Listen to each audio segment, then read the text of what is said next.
लाहौर में एक लड़की रहती है जिसका नाम है फातिमा। उसका शौहर एक नया मकान बदलता है, वो एक नए मकान में जाते हैं। लेकिन जैसे ही मोहल्ले में ये लड़की एंटर करती है, इसको एक अजीब सी फीलिंग होती है। ये एक पहला मकान देखकर कहती है कि मैं जानती हूं कि इस मकान के बाद अगला मकान जो कॉर्नर पे आएगा, मोड़ पर आएगा, वो पीले रंग का है। उसका शौहर सुनकर हैरान हो जाता है कि ये बात तुम्हें कैसे पता। वो कहती है कि इसके बाद यहाँ पर कोने पे एक दरख्त भी है। शौहर फिर हैरान हो जाता है और वो अपने शौहर से कहती है कि मैं इस मोहल्ले में पहले आ चुकी हूँ, पर मुझे सही से याद नहीं है। मुझे लगता है कि सब कुछ पहले हो चुका है, लेकिन मैं भी जानती हूँ कि मैं यहाँ पहले कभी नहीं आई। उसका शौहर कहता है कि इम्पॉसिबल है कि तुम इस मोहल्ले में पहले कभी आई हो, क्योंकि हम पहली बार यहाँ आ रहे हैं। वो लड़की मुकम्मल तौर पर ना गलत थी ना सही थी। उसको जो फीलिंग हो रही थी, ये वो फीलिंग है जो अक्सर आपको होती है, मुझे होती है जिंदगी के मुख्तलिफ मौके पे। कभी कभी ऐसा लगता है कि जो सिचुएशन हो रही है ये पहले हो चुकी है। जहां मैं बैठा हूं, मैं यहाँ पर पहले कभी आया हूं। जिन लोगों से मैं मिल रहा हूं, इन लोगों से मेरी शायद कभी पहले भी मुलाकात हो चुकी है। इस फीलिंग को डेजा वू कहते हैं। ये फ्रेंच जबान का लफ्ज है जिसके मतलब है ऑलरेडी सीन के पहले से देखा हुआ। आज डेजा वू को एक्सप्लेन करने के लिए दुनिया में 40 से ज्यादा थ्योरीज मौजूद हैं, लेकिन कोई एक भी थ्योरी ऐसी नहीं है जो मुकम्मल तौर पर सही बात आपको बयान करती हो। लेकिन इस्लाम ने आज से 1400 साल पहले एक चीज बयान की थी जिसका ताल्लुक इस फीलिंग के साथ बनता है, लेकिन उस बात को आज तक किसी साइंस वीडियो ने एक्सप्लेन नहीं किया, उसको कभी इंक्लूड नहीं किया गया और किसी ने सीधा इस सवाल के साथ जोड़ने की कोशिश नहीं की कि ऐसा क्यों होता है कि कुछ वाक़े, कुछ इलाके, कुछ लोग और कुछ मकामात जिंदगी में ऐसे होते हैं जो देखे हुए लगते हैं। कहानी क्या है, आइए समझते हैं।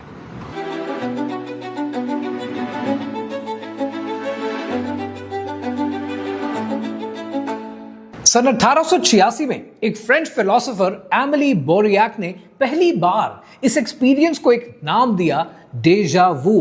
तब से 40 से ज्यादा थ्योरीज आज मौजूद हैं, लेकिन 3 सबसे ज्यादा एक्सेप्टेबल थ्योरीज हैं। पहली थ्योरी जिसका नाम है डुअल प्रोसेसिंग, ये कहती है कि ब्रेन एक मोमेंट को प्रोसेस करते वक्त 2 ट्रैक्स पर काम करता है। पहला है परसेप्शन ट्रैक और दूसरा है memory track. Normal time period में ये दोनों ट्रैक्स आपस में एक दूसरे के साथ मुताबिकत में रहते हैं, लेकिन कभी कभी एक ट्रैक थोड़ा सा देर से आता है, यानी मिली सेकेंड्स का फर्क होता है और ब्रेन लेट से आने वाली इंफॉर्मेशन को ये कहता है कि शायद ये सब कुछ पहले से हो चुका है, शायद ये सीन मैं पहले देख चुका हूं। इसको आमतौर पर एक ग्लिच और एक वायरिंग एरर कहा जाता है। फिर दूसरी थ्योरी आती है और दूसरी थ्योरी बात करती है हॉलोग्राम थ्योरी की, यानी ब्रेन मेमोरीज को हॉलोग्राम की तरह स्टोर करता है, जिसमें सिर्फ एक फ्रेगमेंट स्टोर करना काफी होता है पूरी मेमोरी को रिकॉल करने के लिए। आप एक रेस्टोरेंट में जाते हैं और वहां पर जाकर आप एक टेबल क्लॉथ देखते हैं। वो जो टेबल क्लॉथ है वो आपको दादी के घर की याद दिलाता है, यानी दादी के घर वाली फीलिंग एक बार फिर जाग जाती है। लेकिन आइडेंटिटी नहीं होती तो फेमिलियरिटी मौजूद होती है, जिसकी वजह से ऐसा लगता है कि ये पहले हो चुका है। फिर आती है तीसरी थ्योरी जिसको डिवाइडेड अटेंशन कहते हैं कि आप एक जगह दाखिल होते हैं 1 सेकंड पहले, लेकिन आपकी नजर अपने फोन पर पड़ती है और आप फोन में बिजी हो जाते हैं। ब्रेन ने उस सीन को रिकॉर्ड कर दिया है सबकॉन्शियस के अंदर, और जब आप नजर उठाते हैं तो ब्रेन कहता है कि शायद ये सब कुछ पहले से हो चुका है। सो टेक्निकली वो सीन पहले से मौजूद होता है क्योंकि आप उस सीन में एग्जिस्ट करते हैं। ये है तीसरी थ्योरी, और ये तीनों थ्योरीज सब की सब रीजनेबल लगती हैं, लेकिन सब की सब पार्शल हैं, क्योंकि एक बहुत बड़ा मसला इन थ्योरीज के साथ, क्योंकि ये थ्योरीज एक पर्टिकुलर प्रॉब्लम को एड्रेस नहीं करती और उसे आप टेम्पोरल लोब कहते हैं। सन 1950 में मॉन्ट्रियल के अंदर एक न्यूरोसर्जन विल्डर पेनफील्ड ने एक तजुर्बा किया। ब्रेन सर्जरी के दौरान पेशेंट अवेक था। पेनफील्ड ने एक स्पेसिफिक पॉइंट पर इलेक्ट्रोड लगा दिया। अब उससे हुआ क्या? पेशेंट ने फौरन कहा कि मुझे ऐसा लगता है कि मैं यहां पर पहले भी आ चुका हूं। यानी डेजा वू ऑन डिमांड हो गया। एक बटन की तरह ब्रेन का एक स्पेसिफिक जगह पर टच करने से वो फीलिंग दोबारा जाग गई। और जर्नल ऑफ न्यूरोसाइंस ने इसे डॉक्यूमेंट किया है। टेम्पोरल लोब एपिलेप्सी के पेशेंट्स डेजा वू को सीजर से पहले रेगुलरली एक्सपीरियंस करते हैं। जब टेम्पोरल लोब मिसफायर करता है, वो फीलिंग आती है। तो क्या साइंस ने वो मैकेनिज्म ढूंढ लिया है? हरगिज नहीं, क्योंकि एक सवाल अभी भी बचा हुआ है जो इस सब को एड्रेस नहीं करता। अगर ये सब कुछ एक रैंडम ग्लिच है तो डेजा वू रैंडम होना चाहिए। कभी कभी ऐसी फीलिंग आनी चाहिए, कभी नहीं आनी चाहिए, लेकिन ये रैंडम नहीं होता है। ये बड़ा फेमिलियर होता है, बड़ा स्पेसिफिक होता है। और कोई भी कॉन्वर्सेशन आपको ऐसे लगती है कि एग्जैक्टली इसके बाद ये हुआ था। डेजा वू रैंडम नहीं होता और डेजा वू ऐसे नहीं होता जैसे ये बयान करते हैं। और अब इस मिस्ट्री के अंदर एक डायमेंशन और भी है। डेजा वू का उलट भी होता है और उसका नाम है जेमेस वू। जब कोई चीज जो आप रोज देखते हैं, जानते हैं, अचानक बिल्कुल नई लगती है, अजनबी लगती है। आप अपना नाम 20-20 बार सफ़े पर लिखते हैं, कागज पर लिखते हैं और वो अजीब लगने लगता है, जैसे आपने जिंदगी में कभी पहले देखा ना हो। आप अपने हाथों की तरफ देखते हैं और जितना देखते हैं वो आपको स्ट्रेंज लगने लगते हैं, जैसे किसी और का हाथ हो। डेजा वू में जो पहले नहीं देखा वो जाना पहचाना लगता है, और जेमेस वू के अंदर जो रोज देखते हैं वो अनजान लगने लगता है। ये दोनों एक ही सिस्टम की क्रिएशन है और उस सिस्टम का नाम है रूह। और ये रूह की कहानी क्या है ये मैं अभी एक्सप्लेन करता हूं। सन 2014 में न्यूयॉर्क के अंदर एक बिग थिंक इंटरव्यू ऑर्गेनाइज किया गया। दुनिया के सबसे बड़े थियोरेटिकल फिजिसिस्ट को बुलाया गया, इकट्ठा बिठाया गया। उनमें से एक मिचियो काको से डेजा वू के बारे में किसी ने सवाल पूछा तो उन्होंने पता है क्या कहा?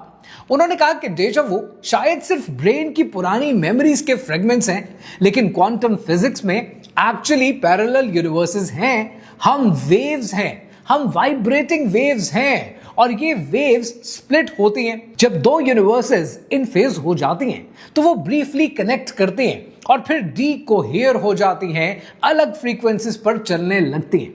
अब जरा एक मिनट के लिए सोचें, parallel universes, quantum waves, multiple realities, ये सुनने में कितना एक्साइटिंग लगता है, और शायद है भी। लेकिन पहले ये समझें कि उन्होंने कहा क्या। उन्होंने कहा कि डेजा वू इसलिए होता है क्योंकि आपने वो मोमेंट एक पैरेलल यूनिवर्स में एक्चुअली जिया है। लेकिन मिचियो काको ने खुद एक प्रॉब्लम भी बताई है। वो कह रहे हैं कि हम इन पैरेलल यूनिवर्सेस में एंटर नहीं कर सकते क्योंकि हम उनसे डीकोहियर हो चुके हैं, हम अलग फ्रीक्वेंसीज पर हैं। यानी साइंस की सबसे एक्साइटिंग थ्योरी है, और अपनी ही एक्सप्लेनेशन के अंदर उन्होंने कहा है कि हम स्टक हो चुके हैं। पैरेलल यूनिवर्सेस पॉसिबल हैं थ्योरी में, लेकिन इम्पॉसिबल है एक्सेस करने के लिए। तो डेजा वू एक्सप्लेन नहीं होता है। साइंस की लिमिटेशन ये नहीं है कि साइंटिस्ट स्मार्ट नहीं है। साइंस की लिमिटेशन ये है कि साइंस सिर्फ वो देख सकती है जो फिजिकल है, जो मेजरेबल है, जो टेस्टेबल है। और डेजा वू इन क्राइटेरिया पे फिट नहीं होता है, क्योंकि वो सिर्फ जिस्म में नहीं होता, वो रूह में होता है, और रूह साइंस के टूल से मेजर नहीं होती। आज से 1400 साल पहले एक आयत नाजिल हुई जिसमें अल्लाह सुब्हानहू तआला ने एक ही लाइन में दो चीजें कही जिन्हें साइंस आज अलग अलग ट्राई करने की कोशिश करती है। सूरह अल इसरा आयत नंबर 85 में अल्लाह सुब्हानहू तआला ने इरशाद फरमाया, और तुमसे रूह के मुताल्लिक पूछते हैं, तुम फरमाओ रूह मेरे रब के हुक्म से एक चीज है, और ऐ लोगो तुम्हें बहुत थोड़ा इल्म दिया गया है। अब सवाल यह है कि आयत कब नाजिल हुई और क्यों? यहूद ने रसूल अल्लाह सल्लल्लाहु अलैहि वसल्लम से सवाल किया रूह के बारे में कि ये रूह क्या है, कहां से आती है। दुनिया के सबसे बड़े इल्म रखने वालों ने पूछा, और अल्लाह सुब्हानहू तआला ने क्या जवाब दिया कि तुम्हें इल्म बहुत थोड़ा दिया गया है। एक लाइन, और 1400 साल के बाद मिचियो काको, दुनिया का सबसे बड़ा सबसे फेमस फिजिसिस्ट, वो क्या कह रहा है? डेजा वू के बारे में हम श्योर नहीं है। विल्डर पेनफील्ड ब्रेन सर्जरी करते करते इलेक्ट्रोड से डेजा वू बनाता है और फिर कहता है कि एग्जैक्टली क्या हो रहा है हम एक्सप्लेन नहीं कर सकते। Neuroscience and biobehavioural reviews in 2023 इन्होंने एक रिसर्च पब्लिश की और वो कहती है the exact mechanism remains unclear. अल्लाह सुब्हानहू तआला ने 7वीं सदी में कह दिया कि रूह के बारे में तुम्हें बहुत थोड़ा इल्म दिया गया है। साइंस 21वीं सदी में कंफर्म कर रही है रूह के बारे में कि हमारा इल्म थोड़ा है। और अब वो सवाल जो इस सब को सॉल्व करता है, इस मिस्ट्री को सॉल्व करता है, और वो सवाल ये है कि ये जो रूह है ये हमारे जिस्म में आने से पहले कहाँ थी? ये रूह हमारे जिस्म में आने से पहले आलमे अरवाह में थी, वो डायमेंशन जहां आपकी रूह इस जिस्म में आने से पहले वजूद रखती थी। और कुरान में इस डायमेंशन का एक वाकया बयान किया गया है जो इस सब को चेंज करके रख देता है। सूरह अल-अराफ की आयत नंबर 172, और ऐ मेरे महबूब याद करो जब तुम्हारे रब ने औलाद आदम की पुश्त से उनकी नस्ल निकाली और उन्हें खुद पर गवाह बनाया और फरमाया क्या मैं तुम्हारा रब नहीं? सब ने कहा क्यों नहीं, हमने गवाही दी। ये इसलिए हुआ ताकि तुम कयामत के दिन ये ना कहो कि हमें इसकी खबर न थी। अब सबसे पहले इस आयत का मतलब समझते हैं।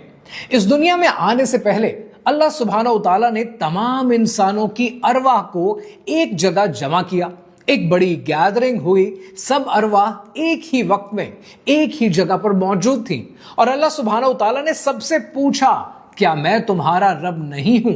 और आपकी रूह ने जवाब दिया हां हम गवाही देते हैं। ये मीसाक कहलाता है, ये अहद कहलाता है। और ये सिर्फ एक थियोलॉजिकल पॉइंट नहीं है, ये एक फैक्ट है जो डायरेक्टली एक्सप्लेन करता है कि डेजा वू स्पेसिफिक क्यों होता है। क्योंकि उस गैदरिंग में आपकी रूह मौजूद थी, उस गैदरिंग में कुछ और अरवाह भी थी, उस गैदरिंग में मकामात थे, लम्हे थे, चीजें थी। आपकी रूह ने उन मकामात को देखा है, उन अरवाह को पहचाना है, उन लम्हों में मौजूद रही है। फिर आप दुनिया में आए और दुनिया में आने के बाद आपकी बहुत सी यादें ट्रांसफर नहीं हुई, आपके ब्रेन को वो याद नहीं है, लेकिन आपकी रूह को वो याद है। अब हदीस की बात करते हैं।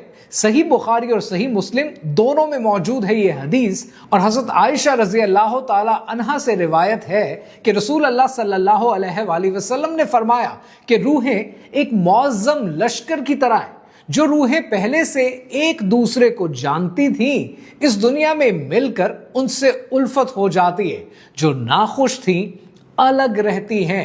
अब ये बात समझने वाली है कि एक मौज़्ज़म लश्कर यानी सोल्जर्स की तरह जो पहले साथ थे फिर दुनिया में बिखर गए और जब आप मिलते हैं तो रिकग्नाइज करते हैं। आप कभी किसी से पहली बार मिले हो और मिलकर ऐसा लगे, फौरन ऐसा एहसास हो कि इसे पहले से जानता हूं, कोई रीजन नहीं है, कोई शेयर्ड हिस्ट्री भी नहीं है, ये फेमिलियरिटी है। साइंस इसे पर्सनालिटी कंपैटिबिलिटी कहती है, लेकिन इस हदीस ने 1400 साल पहले बता दिया कि रूह की पहले से मुलाकात रही है।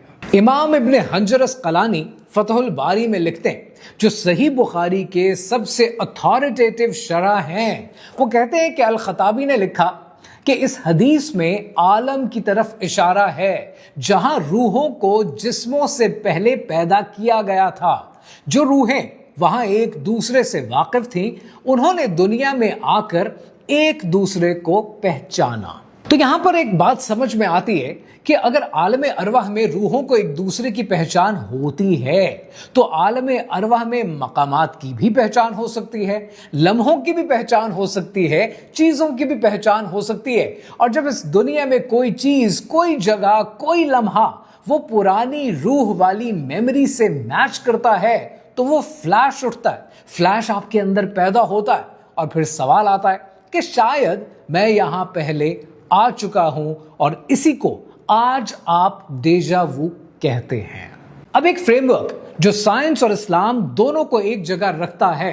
आपके ब्रेन में टेम्पोरल लोब में, हिपोकैम्पस में इस दुनिया की मेमोरीज हैं, اس دنیا کی, اس جسم کی, کیا کھایا, کیا پہنا, کیا دیکھا, لیکن قرآن کنفرم کرتا ہے کہ روح اس جسم سے پہلے کی تھی. یعنی عالم ارواح میں روح نے چیزیں دیکھی, ارواح سے ملی, مقامات میں رہی, اور وہ بھی میموریز ہیں, وہ روح کی میموریز ہیں. ایک نارمل دن میں دونوں پیرلل چلتے ہیں, برین کی میموریز اس دنیا کی اور روح کی میموریز اس دنیا کی. دونوں الگ ہیں, دونوں خاموش ہیں, لیکن کبھی کبھی ایک لمحہ آتا ہے, کوئی چیز, کوئی جگہ, کوئی چہرہ, کوئی کانورسیشن روح کی اس پرانی میموری سے میچ کرتی ہے. ایک فریکشن آف دا سیکنڈ کے لیے روح کی میموری برین کے کانشسنس میں سرفیس پر آتی ہے. ایک فلیش اٹھتا ہے کہ میں یہاں پہلے آ چکا ہوں, یہ سین پہلے دیکھا ہوا ہے, اس انسان سے پہلے ملاقات ہو چکی ہے. سائنس اس کو کہتی ہے ٹیمپورل لوب مس فائر. یہ فریم ورک کہتا ہے کہ وہ مس فائر ایکچولی ایک مومنٹ ہے جب برین کی وائرنگ اور روح کی میموری بریفلی ایک دوسرے کو ٹچ کرتی ہے. سائنس میکانزم ڈسکرائب کر رہا ہے اور اسلام میننگ دے رہا ہے. اور اب جب آپ کے زندگی میں جمیس وو ہوتا ہے اور وہ واپس آتا ہے, تو اگر ڈیجاوو کو دیکھیں تو وہ روح کی پرانی میموری کا اس دنیا میں آنا ہے, اور جمیس وو اس دنیا کی پرانی چیز کا روح کو نئی لگنا ہے. یعنی اگر آپ اپنا ہاتھ دیکھیں, اچانک آپ کو انجانا لگتا ہے کیونکہ روح کا وجود اس ہاتھ کے وجود سے پہلے کا ہے. عالم ارواح نے اس نے نہیں دیکھا تھا, تو روح کے لیے یہ ہاتھ کبھی کبھی بالکل ایک نئی چیز لگتا ہے. دونوں ایکسپیرینسز ایک ہی حقیقت کے دو چہرے ہیں. روح اس جسم میں قید ہے, کبھی کبھی باہر جھانکتی ہے اور کبھی کبھی اندر کھینچتی ہے. اب ایک اور چیز جو ڈیجاوو کے زیادہ آنے کے وقت سے کنیکٹ ہوتی ہے, سورہ الزبر کی آیت نمبر 42 میں اللہ سبحانہ و تعالیٰ نے ارشاد فرمایا, جس کا مفہوم ہے کہ اللہ روحوں کو قبض کرتا ہے موت کے وقت, اور جو نہیں مرتی انہیں نیند میں. یہ جو نیند ہے یہ بڑا انٹرسٹنگ ایلیمنٹ ہے. نیند میں روح واپس جاتی ہے جسم کو چھوڑ کر, اور علماء کہتے ہیں کہ عالم ارواح کے قریب جاتی ہے, عالم برزخ کے قریب. صبح جب آپ اٹھتے ہیں تب روح واپس آتی ہے, اور ریسرچرز نے نوٹ کیا ہے کہ ڈیجا وو صبح کے وقت زیادہ ہوتا ہے. ویوڈ خواب دیکھنے والوں کو یہ زیادہ کامنلی ہوتا ہے. سائنس کہتی ہے کہ برین صبح صبح جب آپ اٹھتے ہیں تب گراگی ہوتا ہے, میموری سسٹم پوری طرح سے سنک نہیں ہوتا, اور یہ فریم ورک کہتا ہے کہ روح ابھی ٹرانزیشن میں ہے, وہ دروازہ پوری طرح بند نہیں ہوا ہے. اس ٹرانزیشن میں کچھ یادیں, کچھ گلمسز ابھی بھی سرفیس پہ آتی ہیں. ڈیجا وو اس کھلتے ہوئے دروازے کا ایک لمحہ ہے. اب آخر میں ایک امپورٹنٹ بات کہ اللہ سبحانہ و تعالیٰ نے سورہ آل اعراف کی آیت نمبر 172 کے اندر ایک ریزن دیا ہے. اللہ سبحانہ و تعالیٰ نے میثاق کا ریزن دیا ہے, اور یہ ریزن میٹر کرتا ہے کیونکہ اللہ سبحانہ و تعالیٰ نے کہا ہے, جس کا مفہوم ہے کہ تاکہ تم قیامت کے دن یہ نہ کہہ سکو کہ تم بے خبر تھے. یعنی کوئی انسان یہ نہ کہہ سکے کہ مجھے پتا نہیں تھا. ہر انسان کی روح پہلے سے جانتی ہے, ہر انسان کی روح اس دن کی گواہ ہے, اور جب وہ روح اس جسم میں آئی وہ یاد گم ہو گئی لیکن ختم نہیں ہوئی ہے. اسی لیے ہر انسان کی فطرت میں ایک خالی جگہ ہوتی ہے جو پیسے سے نہیں بھرتی, جو شہرت سے نہیں بھرتی, جو ریلیشن شپ سے نہیں بھرتی, جو اس دنیا کی کسی چیز سے نہیں بھرتی, کیونکہ وہ جگہ عالم ارواح والی ہے, وہ اللہ کی معرفت کی جگہ ہے. اور ڈیجا وو صرف ایک سائیکولوجیکل یا فزیولوجیکل فینومینن نہیں ہے, وہ اس خالی جگہ کا ایک سگنل ہے, ایک دور سے آتی ہوئی آواز ہے جو ایک پل کے لیے سرفیس پہ آتی ہے اور کہہ رہی ہے کہ تم پہلے بھی یہاں تھے اور تم نے ایک وعدہ اپنے رب سے کر رکھا ہے.